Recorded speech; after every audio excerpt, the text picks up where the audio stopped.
क्या मेरी स्क्रीन दिखाई दे रही है? Yes sir. क्या अभी ये सही है? Yes sir. Okay, thank you very much and good morning. दोस्तों नमस्कार। मैं डॉक्टर श्याम गोलो फिर से एक बार आपका इस ट्रेनिंग सेशन में स्वागत करता हूँ। मैं आशा करता हूँ कि आप सभी लोग स्वस्थ हैं और आप अपने साथ अपने परिवार का यानी घर का परिवार और एमसीएल परिवार दोनों का ख्याल रख रहे हैं।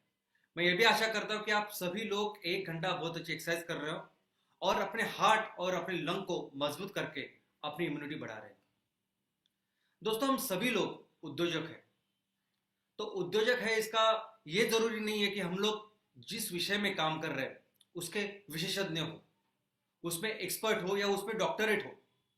लेकिन ये बहुत और बेहद जरूरी है कि जिस विषय के बारे में हम लोग बिजनेस कर रहे हैं उस विषय का पर्याप्त शास्त्रीय या तांत्रिक ज्ञान होना बहुत जरूरी है। तो आज इस वेबिनार में मैं आपको वही शास्त्रीय या तांत्रिक ज्ञान बताने की कोशिश करूंगा। बायोमास। दोस्तों बायोमास यानी सभी सजीव को मिला के जो बनता है वो बायोमास, यानी सभी वनस्पति, सभी प्राणी और उनके सभी प्रोडक्ट्स, ये सभी बन के होता है बायोमास। और जिससे बनते हैं उसको भी बोलते हैं बायोमास, और वो पूरा बन के जो होता है वो है बायोमास। ये बायोमास हम लोग कैटेगराइज कर सकते हैं कि liquid biomass, solid biomass, living biomass, dead biomass, या बायोमास जिस तरह से आता है, जिस सोर्सेस से आता है उससे भी हम लोग इसका वर्गीकरण कर सकते हैं। यहां तक कि जो कचरा हमारे म्यूनिसिपल वेस्ट में आता है वो solid waste, organic municipal solid waste, गीला कचरा, इसको भी बायोमास कहते हैं क्योंकि उसका जो सोर्स है वो भी सजीव यानी लिविंग होता है। और ये बायोमास कैसे ग्रो करता है? दोस्तों आप हम जो मानव प्राणी है, मनुष्य प्राणी है, हम लोग भी बायोमास है। और इस बायोमास को ग्रो करने के लिए, बढ़ने के लिए क्या लगता है? तो है खाना, अन्न लगता है। और ये अन्न कौन बनाते हैं? तो ये अन्न बनाते हैं वनस्पति। ये पूरी जो बायोमास सिस्टम है उसमें वनस्पति ही ऐसी चीज है कि जो खुद का खाना भी बनाती है और उसके साथ पूरे जो प्राणी है उनको, उनके लिए भी खाना बनाती है। और बाकी के सभी प्राणी या तो वनस्पति डायरेक्टली खाते हैं और उनसे ऊर्जा लेते हैं, नहीं तो बड़े जानवर या बड़े प्राणी छोटे प्राणी को खाते हैं और उनसे ऊर्जा लेते हैं। लेकिन अल्टीमेटली ये पूरी जो एनर्जी जो इस पूरी इकोसिस्टम में आती है वो आते हैं इस वनस्पति से। और ये वनस्पति सूरज की रोशनी से वो ऊर्जा का कार्य करती है या ऊर्जा बनाती है। दोस्तों 5 चीज लगती है वनस्पति को अपना खाना, यानी खुद के लिए अनाज और बाकी सबके लिए अनाज बनाने के लिए। और वो 5 चीज क्या है? तो पहली चीज है सूरज की रोशनी, सूरज। दूसरी चीज है हवा, हवा में जो कार्बन डाइऑक्साइड होता है वो जरूरी होता है। तीसरा पानी। चौथी जमीन या मिट्टी, मिट्टी से सब मूलद्रव्य वनस्पति को मिलते हैं। और जगह, ये सब ग्रो करने के लिए। दोस्तों और ये जो प्रक्रिया होती है जिससे वनस्पति अपने खुद के लिए अन्न बनाते हैं और सभी के लिए अन्न बनाते हैं, उस प्रक्रिया को कहते हैं फोटोसिंथेसिस, प्रकाश संश्लेषण। दोस्तों ये जो प्रक्रिया है उसमें वनस्पति सूरज की जो रोशनी है, सूरज की रोशनी में जो ऊर्जा है उस ऊर्जा को लेके खाने लायक ऐसी ऊर्जा बनाती है, यानी केमिकल एनर्जी बनाती है। और यही केमिकल एनर्जी फिर हमको मिलती है ग्लूकोज के स्वरूप में। ये जो पूरी प्रक्रिया है उसके लिए वनस्पति सूरज की रोशनी के साथ जो हवा में जो कार्बन डाइऑक्साइड है उसमें से कार्बन लेते हैं, और कार्बन कार्बन से बनता है वो ग्लूकोज, और ऑक्सीजन हवा में छोड़ देते हैं। दोस्तों मैं तो कहता हूं ये जो स्लाइड है, ये जो पिक्चर है, ये आज हम जो भी प्रॉब्लम, जो भी समस्या से जूझ रहे हैं उसका हल है, उसका सोल्यूशन है। क्योंकि देखिए ना, आज पूरे इस वातावरण में ये कार्बन डाइऑक्साइड भर चुका है जिसकी वजह से पृथ्वी का तापमान बढ़ रहा है, ग्लोबल वार्मिंग हो रही है। इस पूरे जो कचरा है, इस कार्बन डाइऑक्साइड को साफ करने के लिए ये जबरदस्त यंत्र है, यह है वनस्पति जो कुदरत ने बनाया है। तो ये पूरा साफ करके हमारी ग्लोबल वार्मिंग की समस्या को भी रोक सकता है। और दूसरी बात, हमें जो व्यक्ति है, जो मनुष्य है, उसको भी अगर अपनी इम्यूनिटी बढ़ानी होती है तो उसको चाहिए होता है कि ऑक्सीजन उसके हर पेशे तक पहुंचे। हाँ दोस्तों, इसलिए मैं बोलता हूँ कि आप बहुत अच्छी एक्सरसाइज करो कि जिसकी वजह से आपका जो लंग या फेफड़े हैं जो नॉर्मली सिर्फ 50 से 60% ही फूलते हैं, वो 100% फूले, ज्यादा से ज्यादा ऑक्सीजन ले और पूरे पेशी को दे, और पूरे पेशी को ऑक्सीजन देने के लिए हार्ट बहुत अच्छी पंपिंग करे और उसमें वो बहुत अच्छी मजबूत हो। मेडिटेशन का भी काम ये होता है। मेडिटेशन में भी हम लोग ज्यादा से ज्यादा ऑक्सीजन लेते हैं और ज्यादा से ज्यादा ऑक्सीजन इस पेशियों को देते हैं, जो बहुत ही जरूरी होता है उनके अच्छे कार्य के लिए। तो देखिए नहीं, ये ऑक्सीजन देने का काम भी ये वनस्पति करते हैं। और इस वनस्पति को लगता है पानी। लगभग ये पूरे बायोमास बनता है पानी से। हमारे पृथ्वी के ऊपर भी अगर आप देखोगे तो 70% से ज्यादा पानी, 71% पानी है और 29% जमीन है। वैसे ही हमारे में भी है। हम जो मनुष्य प्राणी हैं, आप मैं, हम लोग भी बने हैं पानी से। हमारे अंदर भी 70% पानी होता है और सिर्फ 30% होता है सॉलिड मैटर। वैसे ही जो नेपियर ग्रास जिसकी खेती हम लोग कर रहे हैं, उस खेती में, उस नेपियर ग्रास में भी 60 से 70% पानी होता है। दोस्तों, ये जो बायोमास है, ये बायोमास आज पृथ्वी के ऊपर जो भी ऊर्जा आपको नजर आती है उसका मूल स्रोत है। कोई भी ऊर्जा, कोई भी ईंधन अगर आपको दिखाई देता है तो उसका उसका उगम होता है बायोमास से। आप कोयला लीजिए, आप क्रूड गैस लीजिए, आप प्राकृतिक गैस है, नेचुरल गैस लीजिए, और इस ऑयल से बनते जो पेट्रोल, डीजल, एलपीजी, ये सब कुछ आता है बायोमास से। तो समझिए कि ये पूरी जो एनर्जी ये आती है सूरज की एनर्जी से। और कैसे बनता है ये क्रूड ऑयल और नेचुरल गैस? तो दोस्तों, करोड़ों साल पहले, यानी 50 से 100 करोड़ साल पहले, उस टाइम पे जो जीवित बायोमास था, यानी जो वनस्पति थे, जो प्राणी थे, वो बाद में मरने के बाद, मृत होने के बाद, वो नीचे जमीन में दफना दिए गए, दफन हो गए नेचुरली। और उसके ऊपर फिर मिट्टी चढ़ गई, उसके ऊपर फिर और मिट्टी चढ़ गई, फिर रॉक्स यानी पत्थर तैयार हुए, और ऐसा करके करके अंडर हाई प्रेशर और टेम्परेचर ये सब जो बायोमास था उससे बन गया क्रूड ऑयल, और उससे बना प्राकृतिक गैस। ये जो उसमें कार्बन था उससे बना हाइड्रोकार्बन। और आज की तारीख में हम लोग क्या करते हैं? तो आज की तारीख में सिर्फ हम लोग बड़े बड़े कुएं बनाते हैं और उससे ये जो प्राकृतिक गैस या क्रूड ऑयल है उसको निकालते हैं। ये जो ऑयल एंड गैस इंडस्ट्री में जो काम करने वाली कंपनियां हैं वो क्या करती है? तो ये ऐसी जगह पे जहां इस ऑयल या गैस मिलता है, वहां बड़े बड़े अपने कुएं तैयार करती है और उस कुएं में से ये क्रूड ऑयल और गैस निकालती है और बाद में इसको रिफाइनरी बेच के अलग अलग प्रोडक्ट्स बनाती है। तो दोस्तों, यहां तक कि अपनी जो इलेक्ट्रिसिटी है, जो बिजली है हमारे घर में, अभी ये जो रोशनी है, ये जो स्क्रीन देख रहे हैं आप, ये सब कुछ जो बिजली है ये भी आती है बायोमास से। क्योंकि पूरी दुनिया में 80% से ज्यादा बिजली आज भी बनती है फॉसिल फ्यूल से, यानी कोयला, प्राकृतिक गैस और क्रूड ऑयल से। यहां तक कि हमारे देश में भी लगभग 75% बिजली बनती है इस फॉसिल से, यानी बायोमास से। दोस्तों, ये बायोमास, ये वनस्पति ही बेसिक एनर्जी है जो पूरी दुनिया को रोशन करती है, ऊर्जा प्रदान करती है। तो चलिए देखते हैं कि बायोमिथेनाइजेशन यानी क्या। तो दोस्तों, ये जो बायोमास है इसमें जो ऊर्जा है, उस ऊर्जा को मीथेन के स्वरूप में बाहर निकालना या मीथेन का निर्माण करना, इसको कहते हैं बायोमिथेनाइजेशन।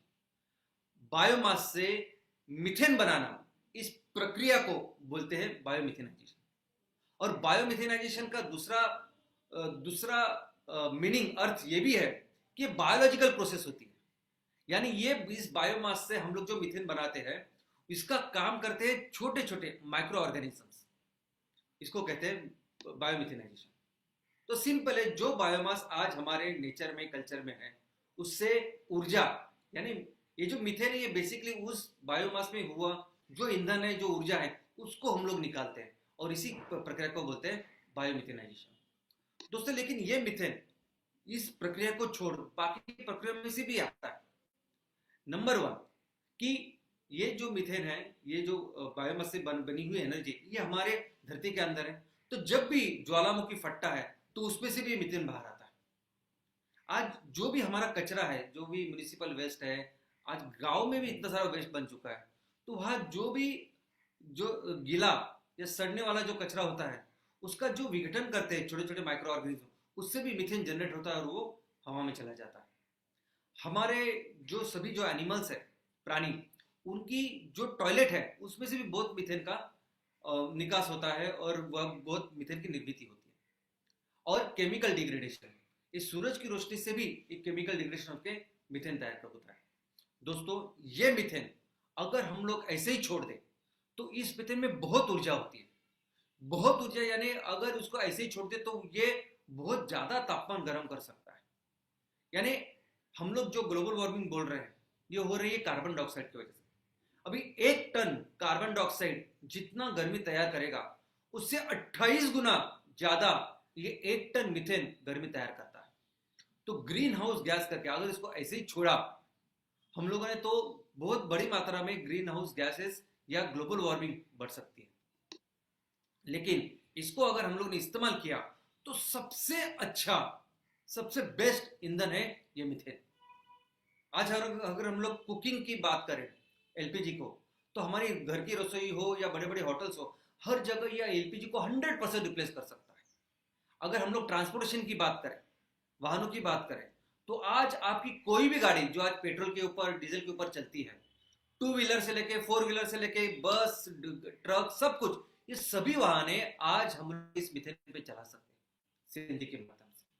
आज कोई भी ऐसी मशीन है जिस मशीन से आप बिजली बनाते हैं, जिस मशीन से ऊर्जा बनाते हैं, ऐसी कोई भी मशीन जो किसी भी फैक्ट्री में लगी हो, जिसकी वजह से वो फैक्ट्री चल रही है, ऊर्जा मिल रही है, वो सभी मशीनें आज हम लोग मीथेन के ऊपर चला सकते हैं। दोस्तों ये जो बायोमिथेनाइजेशन प्रोसेस है जिसको हम हमारे फैक्ट्री में बनाने वाले हैं, इसके 4 स्टेप्स है। पहला जो स्टेप है वो है हाइड्रोलिसिस, दूसरा जो स्टेप है उसको कहते हैं एसिडोजेनेसिस, तीसरा है एसिटोजेनेसिस और चौथा है मिथेनोजेनेसिस। दोस्तों हाइड्रोलिसिस यानी क्या? तो ये जो रॉ मटेरियल हम लोग इस बायोमिथेनाइजेशन के लिए डालते हैं, उस सभी रॉ मटेरियल को हम उसके छोटे छोटे पार्टिकल्स बनाते हैं, क्रश करते हैं। वो जो रॉ मटेरियल उसको क्रश करते हैं। उसका कारण यह है कि क्रश करने के बाद उसका जो सरफेस एरिया है उस रॉ मटेरियल का, वो बढ़ता है और फिर ज्यादा माइक्रो ऑर्गेनिज्म उसको अच्छी तरह से काम कर सकते हैं और उसका विघटन कर सकते हैं, उससे एनर्जी निकाल सकते हैं। और पानी एक अच्छा मीडियम होता है कि जिसकी वजह से ये प्रक्रिया और बेहतर और सुलभ होती है। दोस्तों ऐसा समझे ये बिल्कुल हमारे खाने जैसा है। हम लोग जो खाना खाते हैं, जो हमारी पहली स्टेप क्या होती है कि वो निवाला हम लोग मुंह में लेते हैं और उसको चबाते चबाते चबाते चबाते चबाते, और जो चबाते हैं तो मुंह में जो सलाइवा होती है वो भी उसके साथ मिक्स हो जाती है और वो बनता है हाइड्रोलिसिस। और फिर उस पर बेहतर हमारे अंदर के जो माइक्रो ऑर्गेनिजम्स है उस पर काम कर सकते हैं और अच्छा उसका डाइजेशन हो सकता है। अगर आपको याद होगा तो हमारे बुजुर्ग जो होते थे वो हमेशा हमें कहते थे कि जो भी खाना आप खाओगे तो ज्यादा बार उसको अच्छी तरह से उसको चबाओ। और ये बहुत बहुत बहुत सही साइंटिफिक रीजन है कि अगर आप उसको अच्छा चबाओगे तो अच्छी आपका अच्छा डाइजेशन होगा, अच्छी आपको ऊर्जा मिलेगी। दूसरा जो उसकी स्टेप है उसको कहते हैं एसिडोजेनेसिस। अभी जीनेसिस यानी निर्माण करना और एसिड तो जो भी रॉ मटेरियल आता है उसमें कार्बोहाइड्रेट रहता है, प्रोटीन होता है और लिपिड यानी ऑयल होता है। और इन तीनों के जो बेसिक मॉलिक्यूल्स है उस बेसिक मॉलिक्यूल से हम फैटी एसिड बनाते हैं। ये हुआ दूसरी स्टेप, इसको कहते हैं एसिडोजेनेसिस, फैटी एसिड का निर्माण करना। तीसरी जो स्टेप है वो है एसिटोजेनेसिस। ये जो फैटी एसिड है इससे हम लोग वोलाटाइल फैटी एसिड बनाते हैं और बड़ी मात्रा में, और अभी मात्रा में उसमें कार्बन डाइऑक्साइड और मीथेन की भी जनरेशन शुरू होती है। और आखिरी जो प्रोसेस है वो है मिथेनोजेनेसिस। जेनेसिस यानी निर्माण करना, मिथेन यानी मीथेन का निर्माण करना। यानी इस स्टेप के बाद जो गैस बाहर आती है उसमें मैक्सिमम मीथेन होता है, कार्बन डाइऑक्साइड होता है और बाकी की चीजें होती है। तो दोस्तों जो भी ये 4 स्टेप के बाद, इस प्रक्रिया के बाद जो बायोगैस बनता है उसका अगर आप कंपोजिशन देखोगे तो लगभग 60% उसमें मीथेन होता है, लगभग 32 से 35% तक उसमें कार्बन डाइऑक्साइड होता है, उसमें 2 से 5% में उसमें वाफ होती है, हवा की वाफ होती है, पानी होता है, और बाकी के भी छोटे छोटे उसमें गैसेस होते हैं जैसे अमोनिया। दोस्तों जितना बेहतर आपका डाइजेशन होगा, जितना बेहतर ये 4 स्टेप्स होंगे उतना बेहतर डाइजेशन होगा, उतनी बेहतर उससे ऊर्जा हम लोग निकाल सकते हैं और उतना बेहतर हमारे बायोगैस में मिथेन होगा। और अगर ज्यादा मिथेन है तो वो बायोगैस, उसकी कैलोरीफिक वैल्यू, ऊर्जा की क्षमता बहुत बढ़ती है। ये बिल्कुल हमारे खाने जैसा ही है। हम लोग भी कैसे खाना खाते हैं, तो हमारे भी यहाँ अगर आप देखोगे तो 4 प्रोसेस है। हम लोग तो पहला जो हाइड्रोलाइसिस करते हो मुंह में खाना खाते हैं, वहाँ थोड़ा सा पहला डाइजेशन होता है। बाद में एसिडोजेनेसिस जो है वो स्टमक में होता है, वहाँ हाइड्रोक्लोरिक एसिड होता है, और जिसके वजह से फिर वो और ज़्यादा डाइजेशन होता है उसका। और जब हम लोग टाइम पे खाना नहीं खाते हैं या वो गलत खाना खाते हैं तो वो एसिड भी बढ़ता है उसको डाइजेशन करने के लिए। बाद में स्मॉल इंटेस्टाइन होता है, बाद में लार्ज इंटेस्टाइन होता है, और पूरे ये जो 4 जगह पे ये खाना खाने के बाद, अच्छी तरह से डाइजेशन करने के बाद हमें मिलते हैं अच्छी ऊर्जा, हमें मिलते हैं अच्छे मूल द्रव्य। और आपने वो कहावत तो सुनी होगी, पेट सफा हर रोग दफा। उसका कारण ही ये है कि अगर आपका डाइजेशन, पाचन संस्था अच्छी है तो आपको बहुत अच्छी ऊर्जा और सभी जो मूल द्रव्य जो खाने में होते हैं वो अच्छी तरीके से मिलते हैं, और आपको रोग बहुत कम होते हैं, बीमारियां कम होती हैं। तो वैसे ही होता है इस बायोमिथेनाइजेशन प्रोसेस में। ये भी जो हमारा जो प्रोसेस है ये भी एक तरह से बायोमिथेनाइजेशन प्रोसेस है, जिससे हम लोग कोई भी जो बायोमास खाते हैं और उससे हम लोग पाते हैं ऊर्जा, और सुबह जो निकलता है वो फर्टिलाइजर। दोस्तों, ऐसा समझिए कि जब ये 4 प्रोसेस में होता है तब ये अच्छी तरह से होगा। लेकिन अभी तक आपने जो भी बायोमिथेनाइजेशन या बायोगैस के प्रोजेक्ट देखे होंगे वो इस तरह से देखते हैं, यानी एक चेंबर पे पूरा बायोमास लेके आप उसको डंप करते हो और आप सोचते हो कि इससे हमें बायोगैस निकलेगा, उसमें बहुत अच्छी ऊर्जा या कैलोरीफिक वैल्यू होगी। कैसे होगा ये? हमें हमेशा ऐसे बोला जाता है कि देखो ऐसी प्रोसेस होती है बायोगैस की, कि आप रॉ मटेरियल लीजिए, उसको टुकड़े कीजिए, उसका साइज रिडक्शन कीजिए, प्री ट्रीटमेंट यानी पानी डालिए, हाइड्रोलिसिस कीजिए और फर्मेंटेशन के लिए डाल दिए, फिर आपको मिलेगा बायोगैस। कैसे होगा ये बताइए? आज ऐसे प्रोजेक्ट्स लगे हुए हैं कि जो एक चैम्बर में ये पूरा रॉ मटेरियल चाहता है, तो कैसे वो, ये जो कुदरत ने प्रक्रिया बनाई है, नेचर ने प्रक्रिया बनाई है, कैसे वो 100% डाइजेशन होगा? तो फिर इसके बाद जो गैस आती है बाहर, उसमें मीथेन बहुत कम होता है क्योंकि पूरा डाइजेशन ही नहीं होता, कार्बन डाइऑक्साइड ज्यादा होता है। तो इसमें कैलोरीफिक वैल्यू इतनी कम होती है कि इससे हम लोग एलपीजी को रिप्लेस नहीं कर सकते, बाकी के चीज सीएनजी नहीं बना सकते। इतना ही हो कर सकते हैं कि हम लोग उसको जला के थोड़ी सी इलेक्ट्रिसिटी या रोशनी तैयार कर सकते हैं।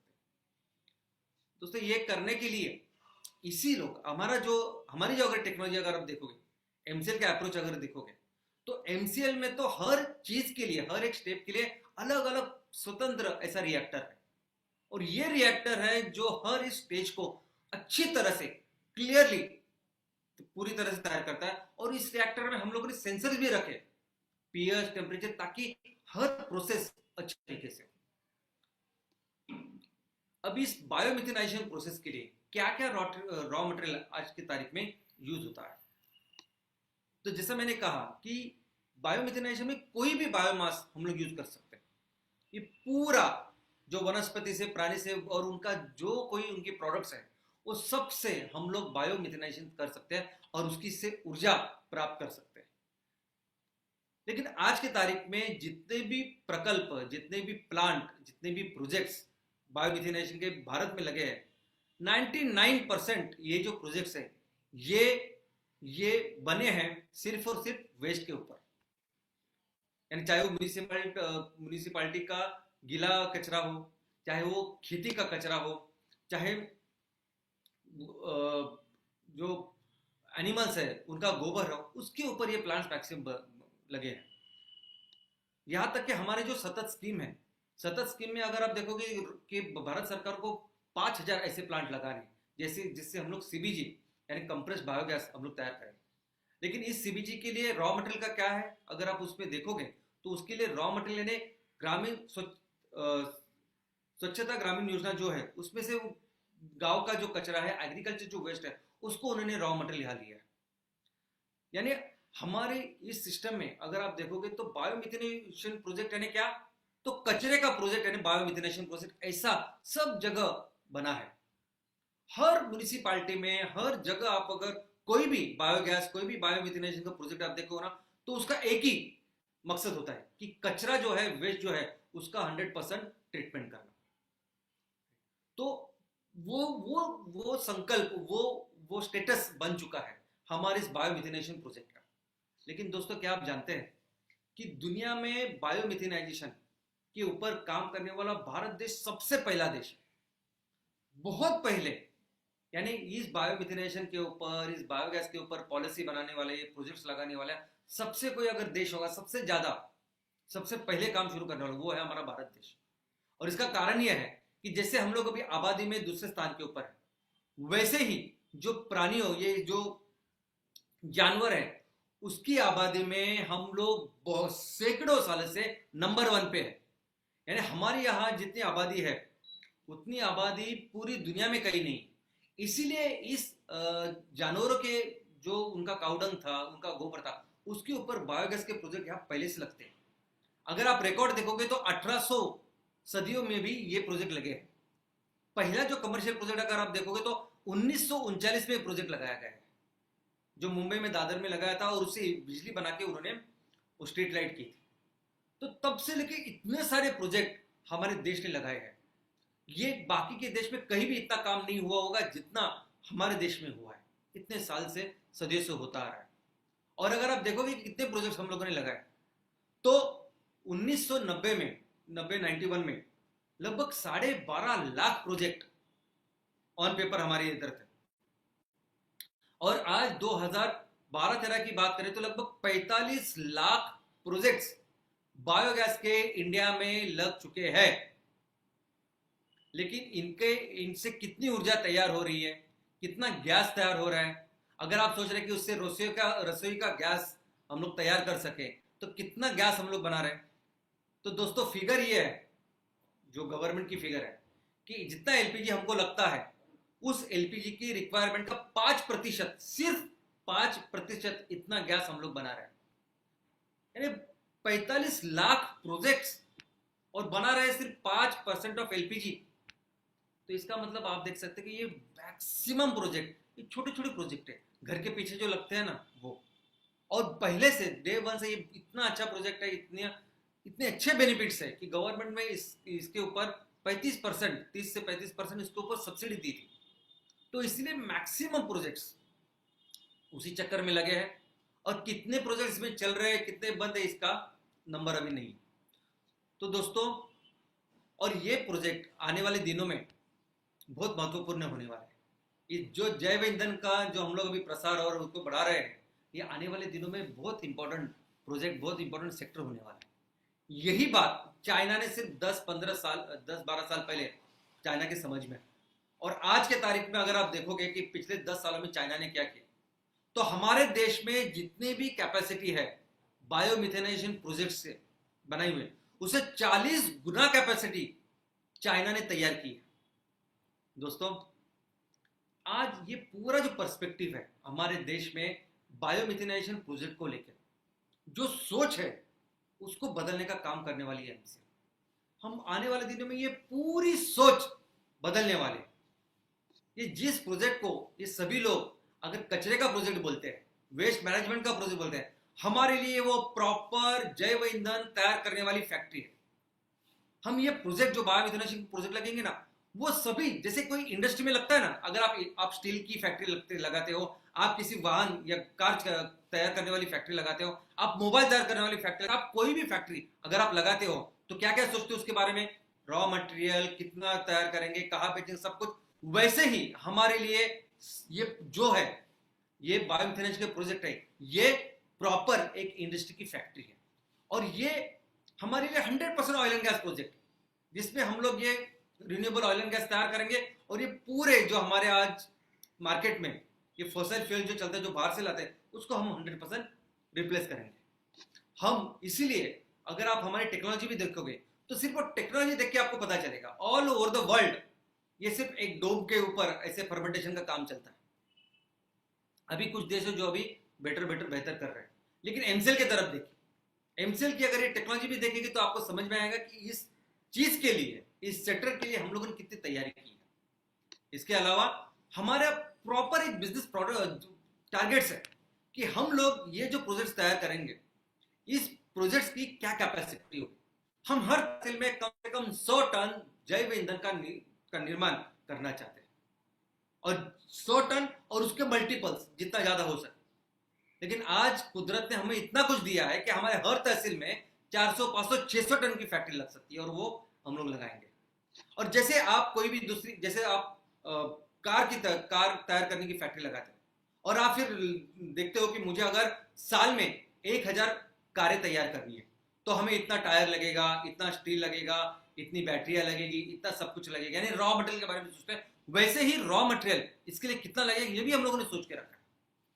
कौन सा रॉ मटेरियल लगेगा, कितना रॉ मटेरियल लगा, कितने हेक्टर के ऊपर हम लोग ये रॉ मटेरियल करवा के लेंगे, और ये प्रॉपर, जैसे वहां आप स्टील कहां से लेते हैं, वेंडर से लेते हो, उनको पैसे देते, वैसे ही हम अपने किसान भाइयों से ये रॉ मटेरियल प्रॉपरली कमर्शियली तैयार करके लेंगे। और ये जो रॉ मटेरियल उसका नाम है नेपियर ग्रास। अब ये नेपियर ग्रास कितना आएगा, किसानों को कितना फायदा होगा, ये भी बहुत ही क्लियर है। आज पूरे भारत में कहीं भी आप जाओगे और नेपियर ग्रास को देखोगे, हाथी गवत, राजा गवत, सब कुछ, तो ये कम से कम 300 टन प्रति हेक्टर उपजाऊ जमीन में आता है। लेकिन जैसे जैसे अभी नेपियर ग्रास की बेहतर वैरायटीज आ रही है, तो उपजाऊ जमीन में आराम से वो 500 टन पर हेक्टर प्रति साल ये आता है, और इसको हम 1000 रुपए प्रति टन के हिसाब से खरीदने वाले। तो हम अपने किसान भाइयों को 3 लाख से 5 लाख रुपए प्रति हेक्टर हम लोग देने वाले। तो ये जो फैक्ट्रीज है, ये जो बायोमिथेनाइजेशन प्रोजेक्ट बाकी के लिए होगा, बाकी अभी तक लोग सोचते हैं कि बायोमिथेनाइजेशन प्रोजेक्ट यानी वेस्ट मैनेजमेंट और ये सब बायोगैस, हमारे लिए बायोगैस नहीं है। हमारे लिए प्रॉपर कृषि आधारित बहुत बड़ा प्रकल्प है, कृषि आधारित उद्योग है, और जिसको हम लोग पूरे भारत में करने वाले हैं।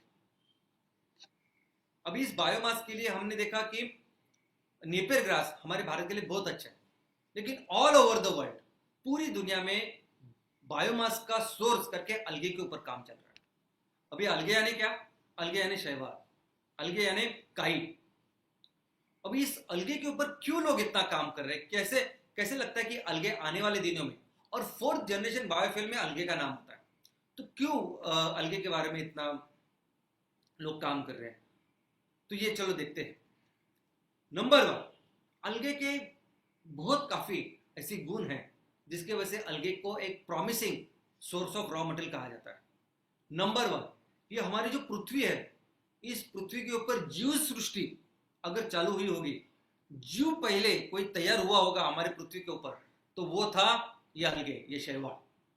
दोस्तों, ये जो अलगे है ये वनस्पति है, लेकिन ये वनस्पति बाकी के वनस्पति जैसे या पौधे जैसी बढ़ती नहीं है। ये एक यूनिसेल्युलर प्लांट है। अभी कोई भी वनस्पति, कोई भी पौधा, कोई भी पेड़ या कोई भी प्राणी या आप हम सभी लोग, ये बनते करोड़ों पेशियों से, लेकिन ये अलगे ऐसे बहुत सारे पेशियों से नहीं बनता, एक पेशी से बनता है, सिर्फ यूनिसेल्युलर प्लांट। और ये क्या करता है, ये बढ़ता कैसे है कि ये दुगना होता है, यानी 1 के 2, 2 के 4, 4 के 8, ऐसे ये बढ़ता है। और पूरी दुनिया में सबसे एफिशिएंट अगर प्लांट कोई है तो वो है अलगे। वो कैसे, ताकि दोस्तों ये पूरी जो संसार में ये पेड़ हमको जो हरे नजर आते हैं, उसका कारण है कि इस पेड़ों में, इस वनस्पति में होता है क्लोरोफिल, हरित लवक जिसे बोलते हैं। और ये हरित लवक ये होता है कि जिसके वजह से वो प्रकाश संश्लेषण क्रिया होती है, और ये पौधे, ये पेड़ अपना अनाज बनाते हैं।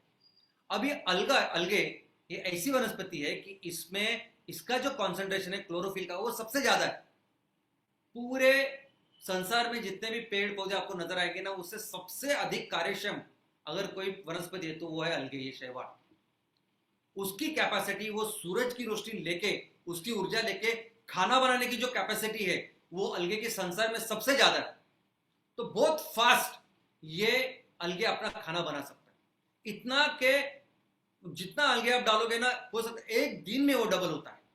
कुछ ऐसे अलगे हैं कि जो सिर्फ 12 घंटे में डबल होते हैं, कुछ ऐसे जो सिर्फ 8 घंटे में डबल होते हैं। यानी अगर नेपियर ग्रास की बात करें आप, तो हमें आगे जाके हर 15 दिन में हम लोग उसकी कटाई कर सकते हैं। लेकिन अलगे में ऐसा हो सकता है कि हर दूसरे, तीसरे, चौथे दिन, 5वें दिन आपको उसकी यील्ड मिलती रहे। दोस्तों, अलगे इतनी जगह पे आता है, इस तरीके से आता है कि अलगे के नॉन जो हमें मालूम है, लोगों को मालूम है, ऐसे 3 लाख जाति है इस अलगे के।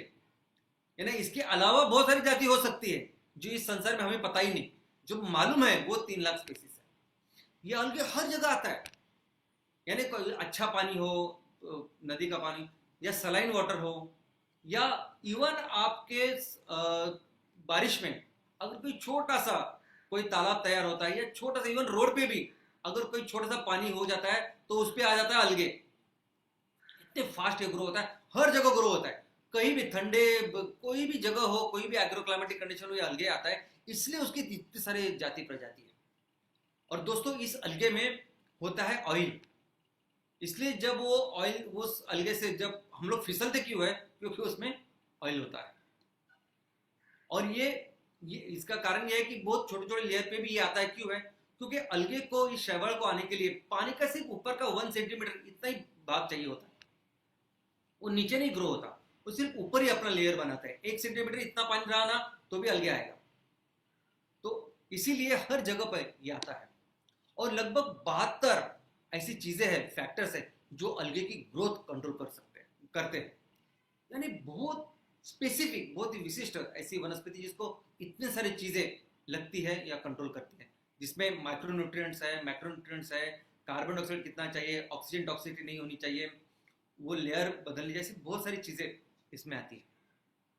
पूरी दुनिया में अलगे की खेती होती है, आज भी पूरी दुनिया में अलगे की खेती हो रही है। अलगे की खेती अगर आप देखोगे तो ओपन ऐसे जो तालाब बनाते हैं उसमें भी हो रही है, लोगों ने उसके लिए स्पेशल ट्यूब्स बनाए हैं, और जहां जिस तरीके से पॉसिबल है उस तरीके से होता है।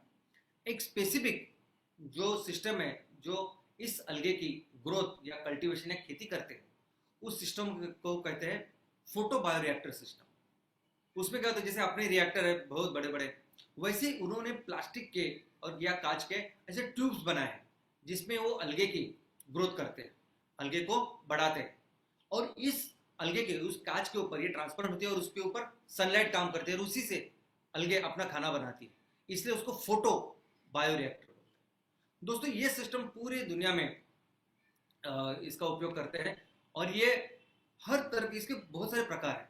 यानी ये हॉरिजॉन्टल भी हो सकते हैं जैसा आप देख रहे हैं, ये वर्टिकल हो सकते हैं, ये स्लैंटिंग हो सकती है, और इसके अलग अलग शेप भी हो सकते हैं। दोस्तों हमारे देश में भी इस अलगे को तैयार करते हैं, इस अलगे की खेती करते हैं।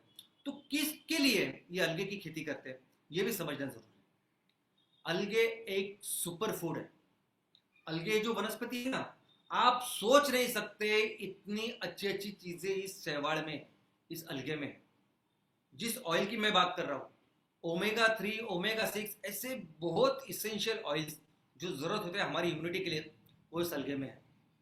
प्रोटीन, यानी आपके चिकन में, अंडे में कहीं भी इतना प्रोटीन नहीं होगा जितने इस अलगे में है।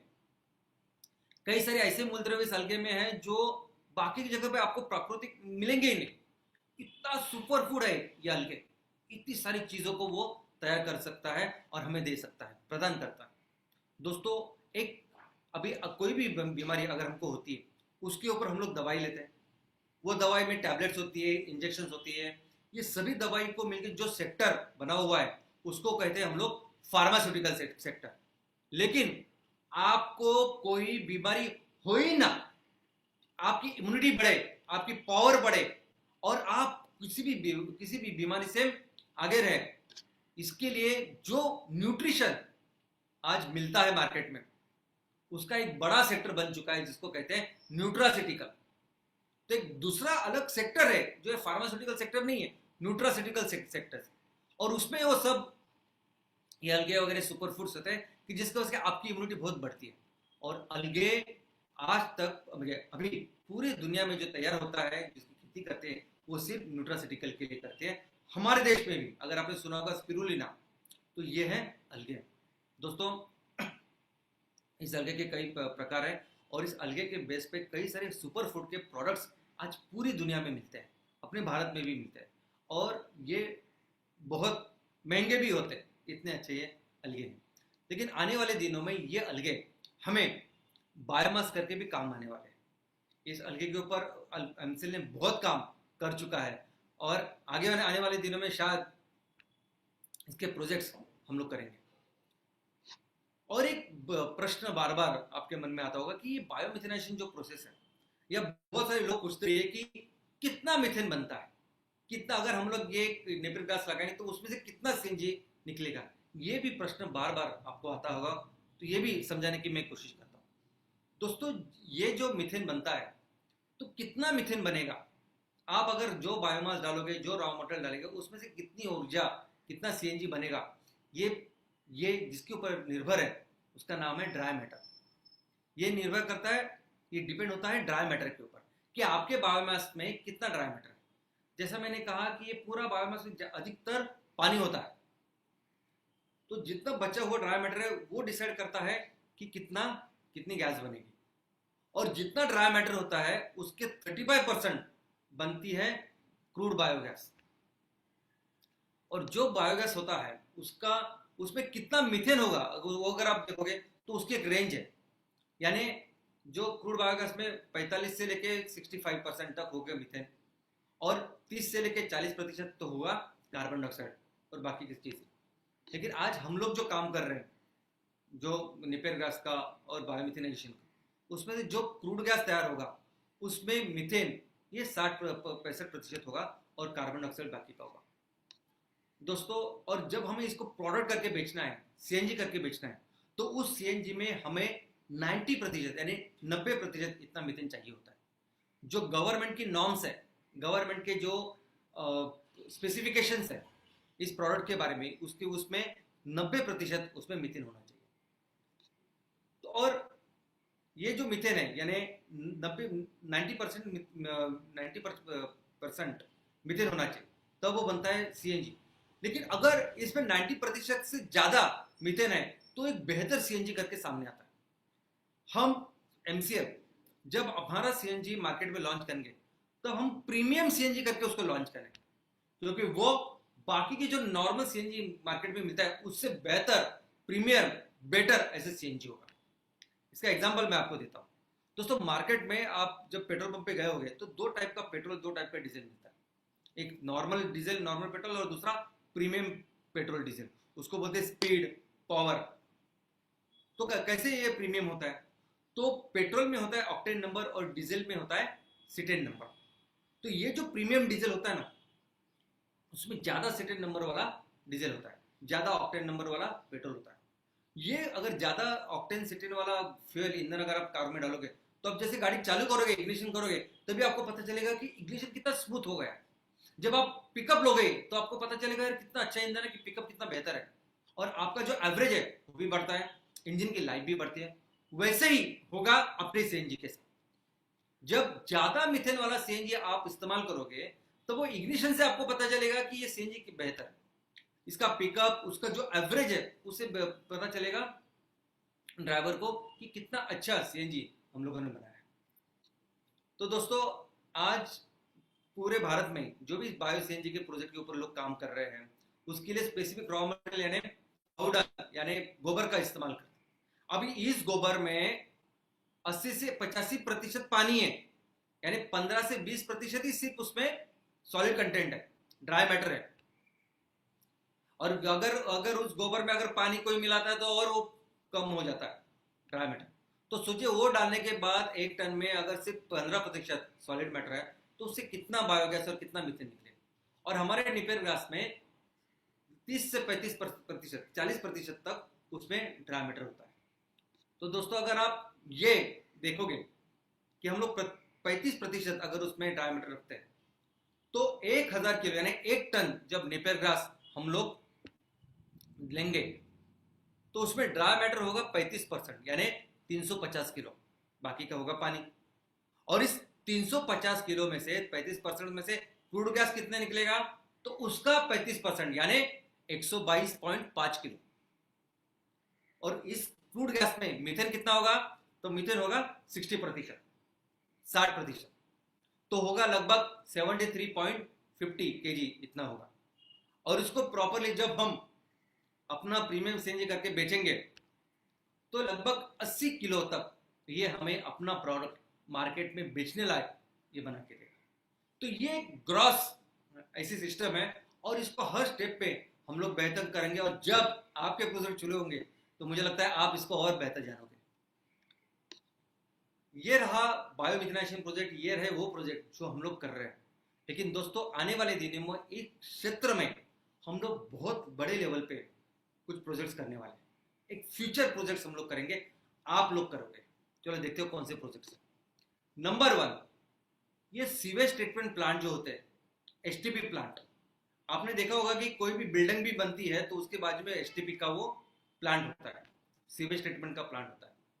आज सभी नगर निगम हो, बड़े बड़े ग्राम पंचायत हो, या छोटे छोटे ग्राम या छोटे छोटे नगर पालिका वगैरह हो, सभी में कंपलसरी लगता है सीवेज ट्रीटमेंट प्लांट। इस सीवेज ट्रीटमेंट प्लांट यानी क्या, इन लोगों के जो टॉयलेट्स है उस टॉयलेट्स के ऊपर काम करने वाले प्रक्रिया केंद्र, यानी उसको बोलते हैं सीवेज ट्रीटमेंट प्लांट। ये जो प्रक्रिया केंद्र है आज की तारीख में ये ऐसे दिखाई देते हैं। लेकिन दोस्तों ये सभी, ये जो सीवेज है, ये जो ह्यूमन टॉयलेट है, ये सबसे बेस्ट सोर्स है मीथेन का। इससे बहुत अच्छे मात्रा में, बड़ी मात्रा में मीथेन तैयार हो सकता है। हम सभी एमसीएल वाले, सभी हमारे स्टार्टअप्स, ये सभी कंपनियां, आपकी सभी कंपनियां, आप आपके तहसील में, आप लोग आने वाले दिनों में ये सीवेज ट्रीटमेंट प्लांट चलाने वाले। हम ये सभी सीवेज ट्रीटमेंट प्लांट को एक जैव ईंधन निर्मित केंद्र या जैव ईंधन निर्मित प्रक्रिया केंद्र या फैक्ट्री में इसको तब्दील करने वाले। क्योंकि आज की तारीख में तो ये मीथेन ऐसे ही चला जा रहा है। इतने सारे एसटीपी प्लांट से इतने सारे प्लांट हो रहे हैं जहां ट्रीटमेंट अच्छी तरह से नहीं हो रही है, और इसके वजह से न जाने कितना सारा मीथेन तैयार हो रहा है, और वो हवा में जा रहा है, और वो ग्लोबल वार्मिंग को बढ़ा रहा है, और ये पूरी दुनिया का सबसे बड़ा सरदर्द है। बहुत जरूरी है। और हम तो क्या करेंगे, एमसीएल के अंदर आपके सभी जो कंपनियां हैं वो आपके तहसील में जो जो ऐसे प्रोजेक्ट्स हैं उसको लेने वाली है और उसको 100% रूपांतर करने वाली है। बायोसीएनजी तैयार करने वाले प्रोजेक्ट्स, फर्टिलाइजर तैयार करने वाले प्रोजेक्ट्स, यहां तक कि पीने का पानी तैयार करने वाले प्रोजेक्ट्स। पीने का पानी, अच्छा पानी नहीं, पीने का पानी, ये हमारा फ्यूचर है। और ऑलरेडी लोग काम कर रहे हैं। उसमें से एक है बिल गेट्स साहब। बिल गेट्स साहब इन्होंने 1500 करोड़ रुपया इन्वेस्ट करके एक टॉयलेट बनाया, जो आप देख सकते हैं इसमें। इस टॉयलेट में इमीडिएटली जो भी वो विष्ठा होती है, जो सीवेज होता है, उससे खाद बनती है और उसका मीथेन का यूटिलाइजेशन होता है, और जो पानी है ना, वो पानी तुरंत वो पीने योग्य पानी बनता है। अभी ये जो पानी वो पानी पी रहा है, वो 5 मिनट पहले टॉयलेट का पानी था, और वो उससे अभी पीने का पानी पीते, और पीते हो आप यूट्यूब पे जाओगे तो आपको सब दिखाई देगा। ये एक एस्टैब्लिश्ड वैसे टेक्नोलॉजी पानी तैयार करने की। सिंगापुर ऐसा देश है कि जहां इस सीवेज ट्रीटमेंट प्लांट से पीने योग्य पानी बनाया जाता है। हमें भी एमसीएल को ऐसे प्रोजेक्ट पूरे भारत में लगाने हैं। अलगे जिस जगह पे ये नेपियर घास नहीं होगा वहां हम लोग अलगे की खेती करें। हो सकता है आने वाले दिनों में डिमांड इतनी बढ़े, हमें इतनी बड़ी जैव ईंधन का निर्माण करने पड़े कि हम लोग ज़्यादा से ज़्यादा बायोमास के लिए भी अलगे की खेती कर सकते हैं।